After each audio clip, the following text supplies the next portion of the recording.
So here we are, the Miracle Mind Training, 30 minutes to go. Let's get started. It's nice to have this time pressure, to use the time so productively. We wouldn't know how to do that, but that is given to us. And today it looks like we're going to start with the lesson of today, 301. I didn't want to do it, but I'll have to do it. Because the daily lesson today is just so comforting, so incredibly comforting. And so I want to give that away. I wanted to receive that completely.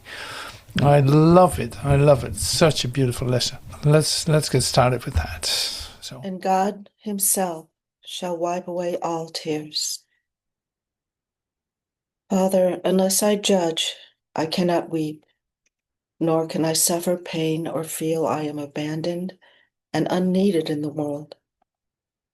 This is my home because I judge it not, and therefore it is only what you will. Let me today behold it uncondemned. Through happy eyes forgiveness has released from all distortion. Let me see your world instead of mine, and all the tears I shed will be forgotten, for their cause is gone. Father, I will not judge your world today. God's world is happy. Those who look on it can only add their joy to it and bless it as a cause of further joy in them.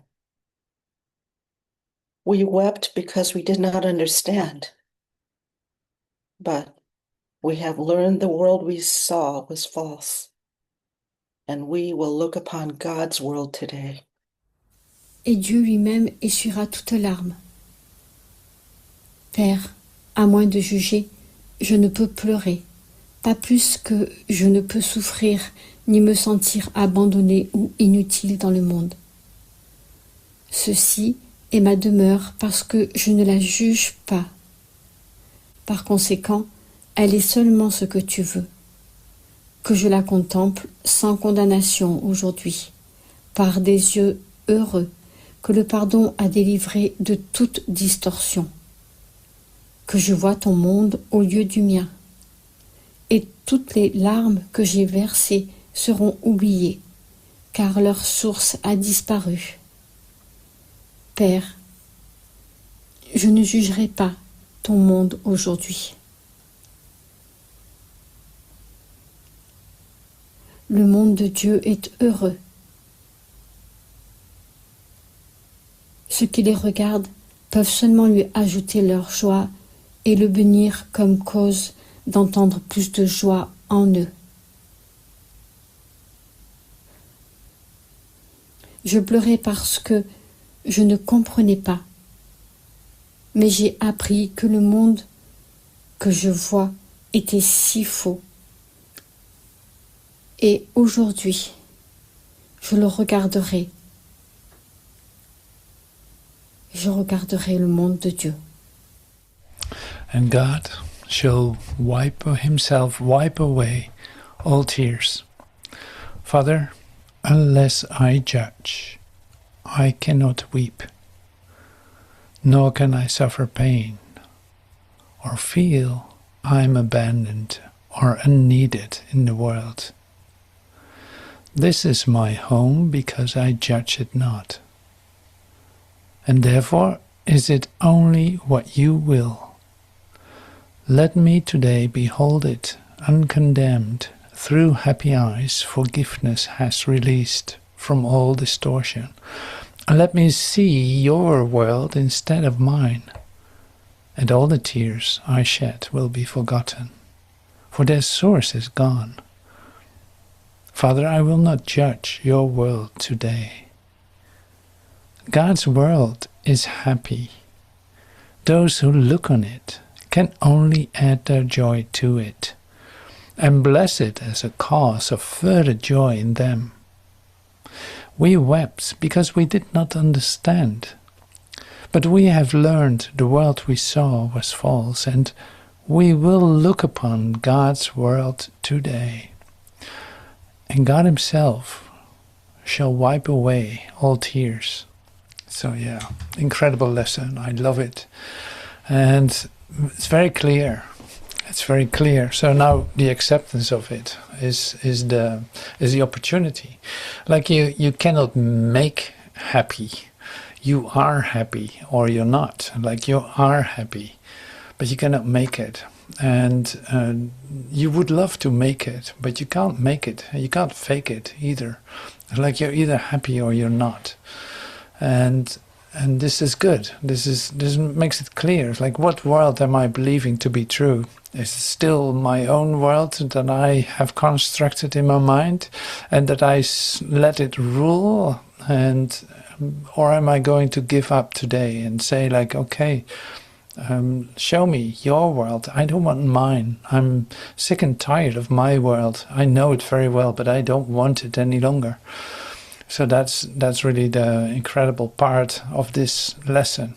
Like it cracks and something. It's like something breaks open when you read it. Like, okay, yeah, it's not. I cannot make it. I cannot. So I cannot do it, but it is given. Like my tears are wiped away when I recognize the truth of who I am. And that's by my acceptance. Whenever I can do that, whenever that you're ready to receive it, whenever we are ready to receive it, we can do that. It will come to us. It will come to me. So this is great. I love it. I love it. That's why I couldn't skip this lesson. It's like too wonderful. Now the only number that came to me very strong today was 158. So it's lesson 158 we're going to take a look at. But first I want to do a little quiz. Quiz! There we go. So, okay. Why would you seek to try another road, another person, or another place when you have learned the way the lesson starts, but do not yet perceive what it is for? Its purpose is the answer to the search that all must undertake who still believe there's another answer to be found. Learn now without despair. There's no hope of answers in the world. Now, from which chapter is this? If you can guess that. This was the text that we used yesterday. Like we went through chapter 31, D in the word text. So yeah, no winner today, and that's all right. So this is a little check for me to see if you are paying attention, of course. But okay, that's all right. It is a game we play. We can laugh about it. It's fun to do it like this for me. And so we continue quickly with the next part, and that is 158. Now, I got some expressions that I like to share because they are so incredibly to the point too. So it's like clear day today. Things are being revealed. Now listen to this. Today I learn to give as I receive. What has been given you?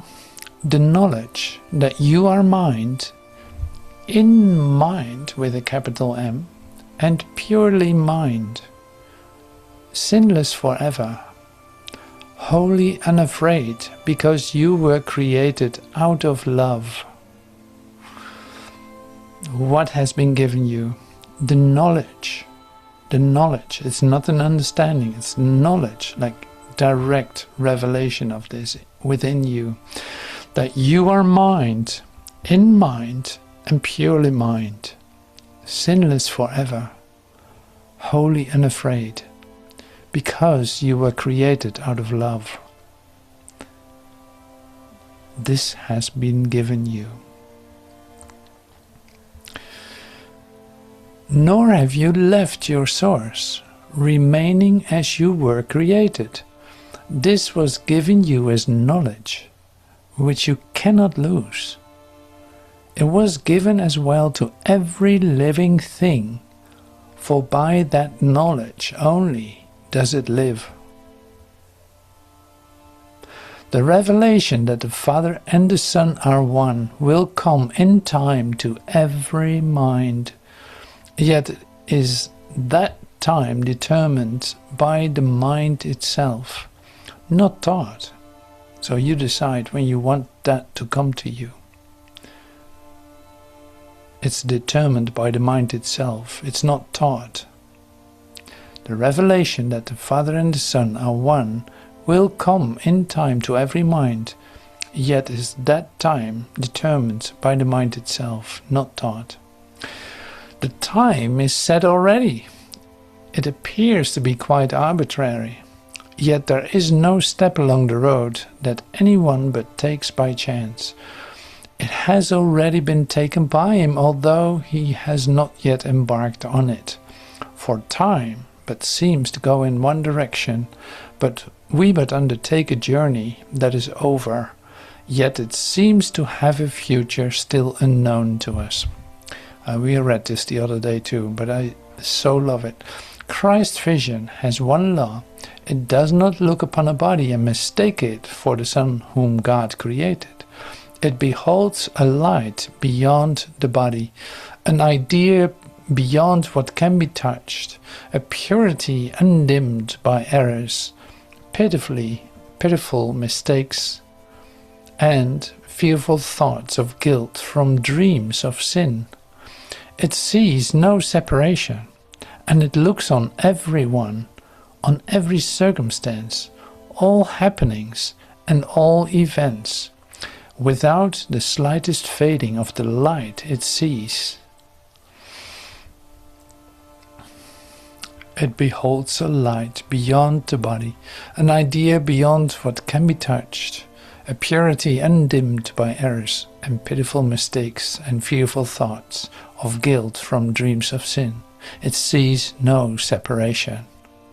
It looks on everyone and on every circumstance, all happenings and all events, without the slightest fading of the light it sees.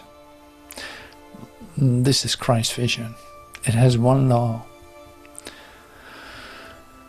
It sees no separation. So in other words, it includes everything in. I love it. I love it, and I'm happy to read it. I'm so happy to read this. Like all the concern, all the consideration, all the comparison, all the competition, all the things that deny this is not what you are. Is just an idea that you hold about yourself. It is just an idea. It was a mistake. You didn't know any better. Now, see, this is like, now this can come to you. Because you see, like, God's will for you is perfect happiness. When you experience something else, you put your trust in something that is not there, that will frustrate you, that will make it impossible for you in your experience of yourself. You will have to come back to yourself. This is what we said yesterday too. It's like you cannot leave yourself. It's impossible to leave yourself. You can step into a dream in which you experience separation, but that has nothing to do with you. It's like with who you are, it has nothing to do with it. So you can't walk away from yourself. With a capital S if you want. It's like, yeah, this is you. You were created out of love. You cannot change that. That is taken care of. That you have nothing to say about it. So anything that comes up into your mind, any consideration that you might dwell in for a moment or consider or be preoccupied with, has nothing to do with you. It was just an idea about yourself, a mistake, a misunderstanding, and you can release it. Obviously you don't need it.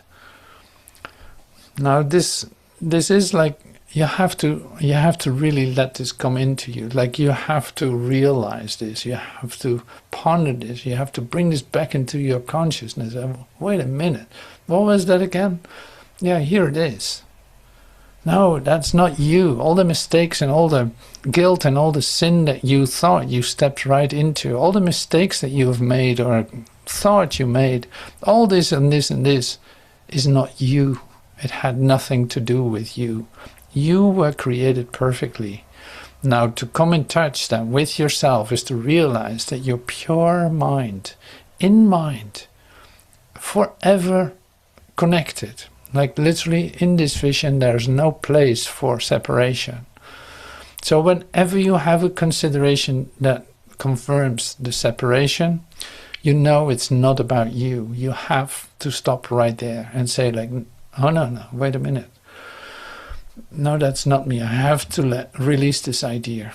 I don't want to make this true about myself, because I would come back to myself after that again and realize, oh my God, that was a mistake. Because you cannot walk away from yourself. I love it. It's like you can't walk away from yourself. And why would you want to? If you recognize that you are whole and perfect as you were created, and you are the extending light that shines forever, like in all directions at the same time. So anyway, this is great stuff. So wonderful to hear this. Okay, so we have 12 more minutes, which is pretty good. Of course, we can take time for our random lesson too. This can be taught. Oh, wait. And it looks on everyone, on every circumstance, and all happenings and all events without the slightest fading of the light it sees. This can be taught and must be taught by all who would achieve it. It requires but the recognition that the world cannot give anything that faintly can compare with this in value, nor set up a goal which does not merely disappear when this has been perceived. And this you give today, and see no one as a body. Greet him as the Son of God he is. Acknowledge that he is one with you in holiness. All right, so in this you give today, see no one as a body. Greet him as the Son of God he is, acknowledging that he is one with you in holiness.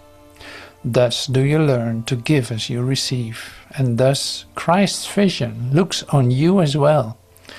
This lesson is not difficult to learn. Here's another one. It's not difficult to learn. You can do this. If you remember in your brother, you but see yourself. If he is lost, if he be lost in sin, so must you be. And if you see light in him, your sins have been forgiven by yourself. Each brother whom you meet today provides another chance to let Christ's vision shine on you and offer you the peace of God. It matters not when revelation comes, for that is not of time. Yet time has still one gift to give, in which true knowledge is reflected in a way so accurate, its image shines, its unseen holiness, its likeness shines with its immortal love. We practice seeing with the eyes of Christ today, and by the holy gifts we receive, Christ's vision looks upon herself as well.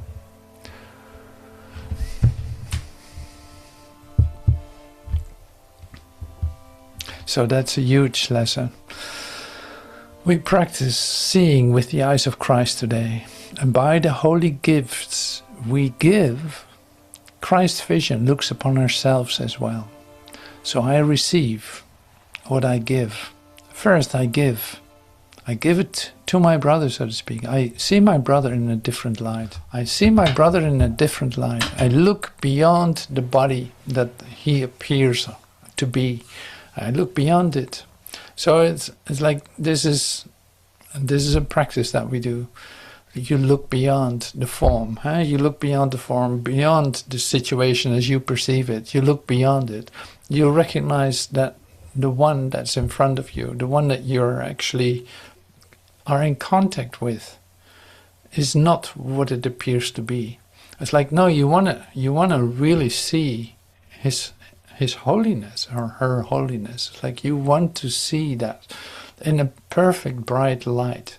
You don't want to reduce that with your judgment or comparison or history or who knows what. Like, no, this is a brand new moment to see this all anew.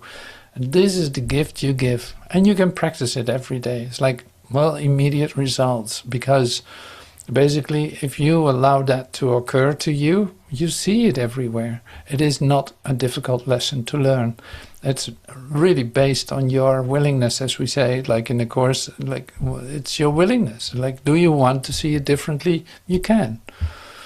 If you want to hold on, then if you want to, say, make facts of your perception, this one is like that one is like that, then you're stuck in your own construct and cannot see anything. You're blind, deaf and dumb. You cannot see anything, you don't hear anything, you live enclosed in your own judgments. Now this breaks open today. It's like, there's an opportunity to look beyond all this, and why not take it? Why not experiment with it? Why not try that today? It's easy to try. It's wonderful. It has immediate results, like I said. Or the result can be that you see how much you are judging. Or the result can be that you look beyond it and see like, oh my God, I had no idea. This is what is meant by, say, perceiving light in my brother.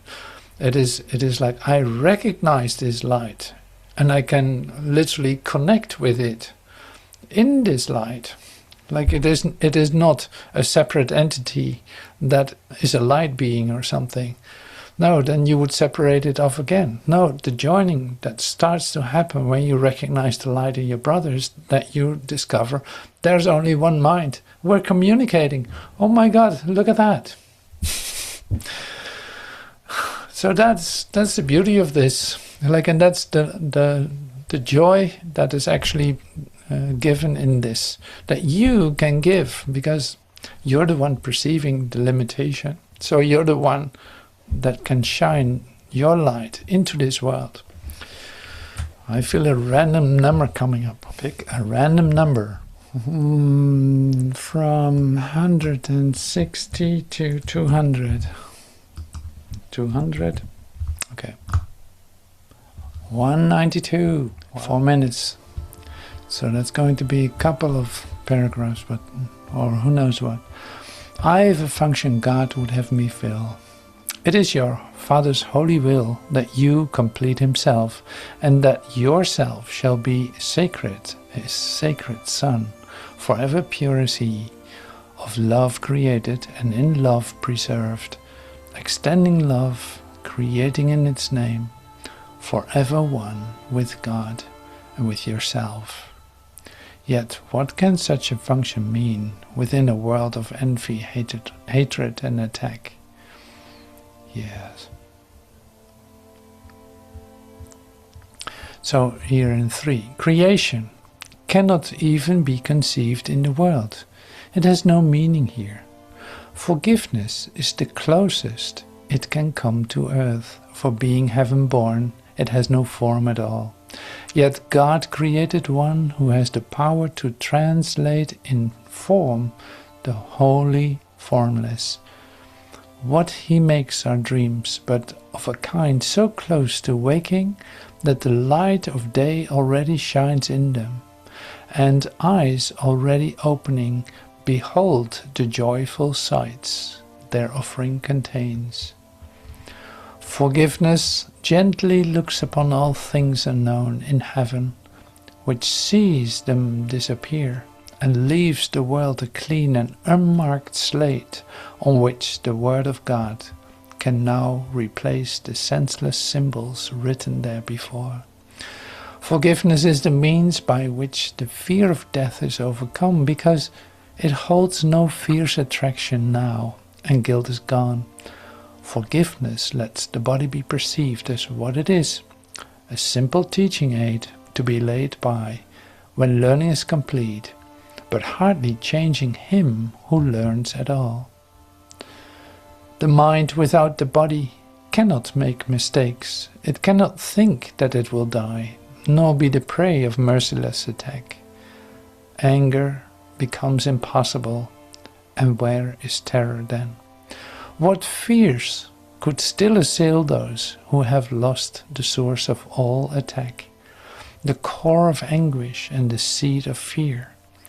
Only forgiveness can relieve the mind of thinking that the body is its home. Only forgiveness can restore the peace that God intended for his Holy Son. Only forgiveness can persuade the Son to look again upon his holiness.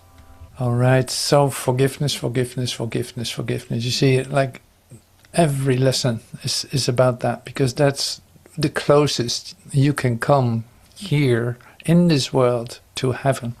Like in that, heaven can be restored by you forgiving, by you letting go of the past event, by you letting go of perceiving in terms of forms instead of formlessness, by you trusting what you see, by you trusting your ideas, by you trusting all these things that are not true.